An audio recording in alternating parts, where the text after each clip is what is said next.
வணக்கம், welcome to your recipes diary. நம்ம இன்னைக்கு ரோஸ் மில்க் எப்படி செய்யறதுன்னு பார்க்க போகிறோம். வழக்கமாக செய்கிற மாதிரி இல்லாமல் இன்னைக்கு நம்ம கொஞ்சம் வித்தியாசமாக செய்ய போகிறோம். வாங்க எப்படி செய்யறதுன்னு வீடியோக்குள்ளே போய் பார்க்கலாம். முதல்ல நம்ம ரோஸ் மில்க் செய்கிறதுக்கு ஸ்டவ்வில் 1/2 லிட்டர் பால் ஊற்றி ஸ்டவ் ஆன் பண்ணிவிட்டு கொதிக்க விடலாம். இப்போ ஒரு பவுலில் 2 டேபிள் ஸ்பூன் பால் பவுடர் சேர்த்துக்கலாம். இதில் ஒரு 1/2 கப் பால் சேர்த்து கட்டிகள் எல்லாம் நல்லா கரைச்சி விட்டுக்கலாம். இப்போ இந்த கரைச்சி வச்ச பால் பவுடரை பாலில் ஊற்றி ஒரு 3-4 நிமிஷம் நல்லா கொதிக்க விடலாம். ரோஸ் மில்க் கொஞ்சம் திக்காக இருந்தால் தான் டேஸ்ட் நல்லாயிருக்கும். நீங்கள் ஃபுல் ஃபேட் மில்க் இல்லை ஃபுல் க்ரீம் மில்க் பயன்படுத்துகிறீங்கன்னா பால் பவுடர் சேர்க்க வேண்டிய அவசியம் கிடையாது. இது நல்லா கொதிச்சதும் ஸ்டவ் ஆஃப் பண்ணிவிட்டு இதை அப்படியே நல்லா ஆற விட்டுடலாம். உங்களுக்கு டைம் இருந்தால் ஃப்ரிட்ஜில் எடுத்து வச்சிடலாம்.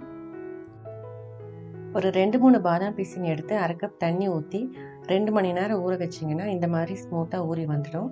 அடுத்ததாக ஒரு ஜூஸ் கிளாஸ் எடுத்துக்கலாம். அதில் ஊற வச்ச பாதாம் பிசின் 2 டேபிள் ஸ்பூன் அளவு சேர்த்துக்கலாம். இப்போ இதில் 1/4 கப் ஹோம்மேட் ரோஸ் சிரப் சேர்த்துக்கலாம்.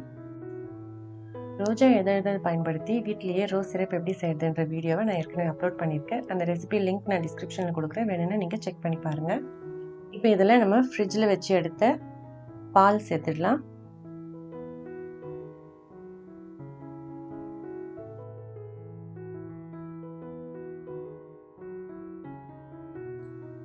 அடுத்ததாக இதில் ஊற வச்ச சப்ஜா விதைகள் 2 டீஸ்பூன் சேர்த்துக்கலாம். இப்போ இதை ஒரு முறை நல்லா கலந்து விட்டுடலாம். இப்போ இதில் கடல் பாசி கொஞ்சமாக சேர்த்துக்கலாம். நான் ஏற்கனவே ஒரு டெசர்ட் ரெசிபி அப்லோட் பண்ணியிருக்கேன். அதில் கடல் பாசி எப்படி குக் பண்ணணுன்றதை டீட்டெயிலாக சொல்லியிருக்கேன். அந்த வீடியோட லிங்க் நான் டிஸ்கிரிப்ஷனில் கொடுக்குறேன், நீங்கள் வேணும்னா செக் பண்ணி பாருங்கள். இப்போ இந்த கடல் பாசி சேர்த்துட்டு இதை ஒரு முறை நல்லா கலந்து விட்டுடலாம். உங்களுக்கு வேணும்னா கடைசியாக இதில் ஐஸ் க்யூப்ஸ் கொஞ்சமாக சேர்த்துக்கலாம். நான் 2 ஐஸ் க்யூப்ஸ் சேர்த்துக்கிறேன். இந்த ரோஸ் மில்க்கை நீங்கள் ஃப்ரிட்ஜில் வச்சு எடுத்தும் கொடுக்கலாம், இல்லை இந்த மாதிரி ஐஸ் க்யூப்ஸ் சேர்த்து சர்வ் பண்ணலாம். அவ்வளோதாங்க, ரொம்ப சுவையான ரோஸ் மில்க் தயாராகிடுச்சு. வழக்கமாக செய்கிற மாதிரி வெறும் ரோஸ் எசன்ஸ் ரோஸ் சிரப் மட்டும் சேர்க்காம இந்த மாதிரி பாதாம் பிசின், சப்ஜா சீட்ஸ், அதுக்கப்புறம் இந்த கடல் பாசிலாம் சேர்த்து கொடுத்தீங்கன்னா டேஸ்ட்டும் நல்லாயிருக்கும்.